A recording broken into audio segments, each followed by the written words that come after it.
Hey guys, welcome back to my channel. So in today's video, I wanted to talk about vintage clothing, what I look for when I'm picking up vintage, certain styles and things like that, as well as fabrics and just in general what I'm looking for when I pick up vintage. So if that sounds interesting, stay tuned.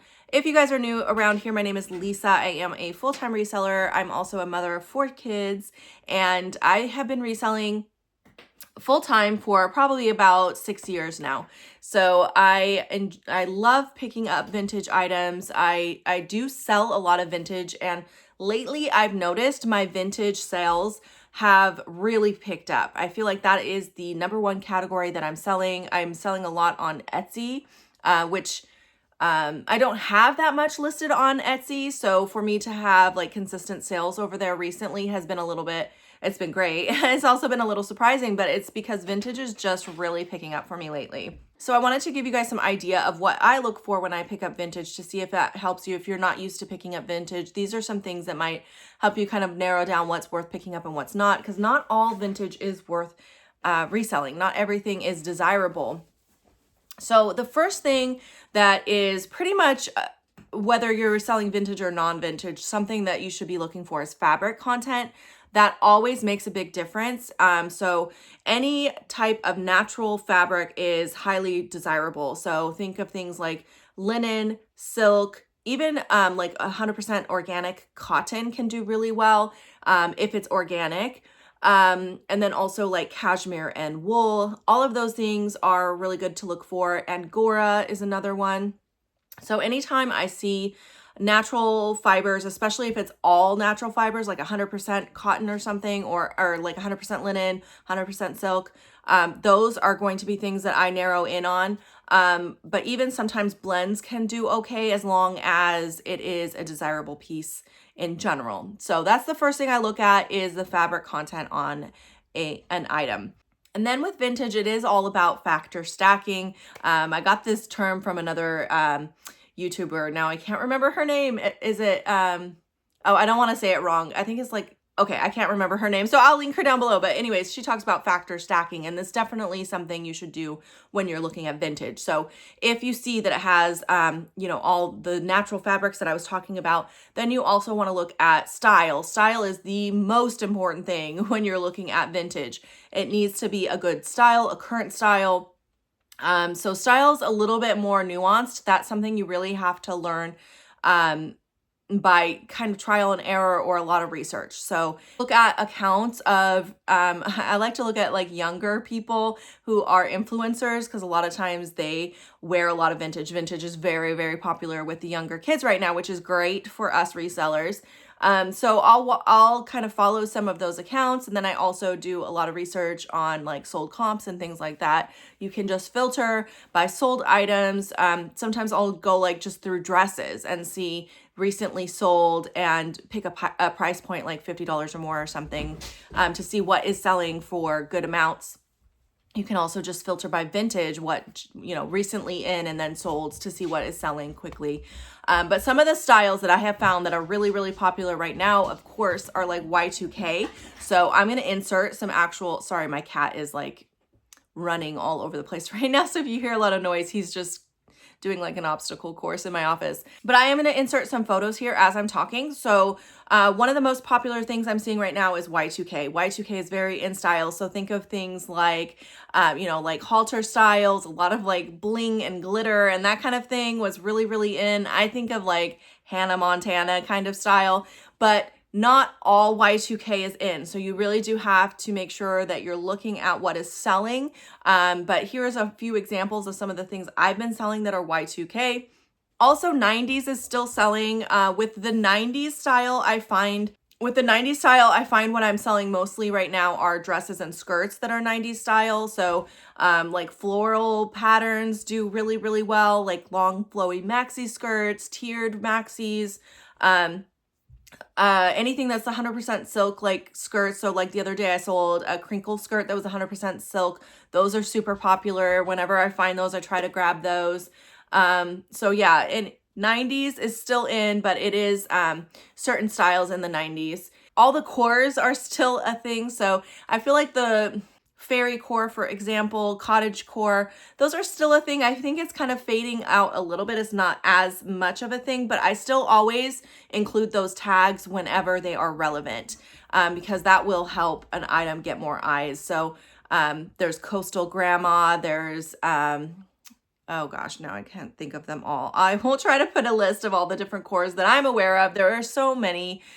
Selling on Depop has helped me learn some more too, because they have like a drop down menu with some of the cores and like aesthetics that you can tag. So there's like Gorp core, which I did not realize that was even a thing, but that's basically hiking gear. So it's like a hiker's, hiking pants, things like that would be Gorp core. And then there's Whimsy Goth, which is basically goth and like fairy almost married together. So it's goth, but think like black but ruffled.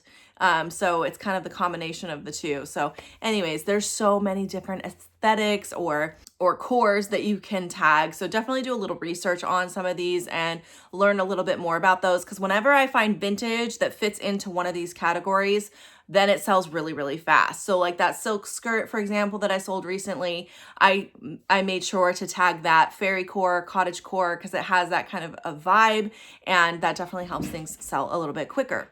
So whenever you can stack these factors, that skirt was silk, it met the criteria of a couple different cores. It was also 90s. So all of that together made it sell very quickly. So whenever you find something that fits many categories, definitely pick that up.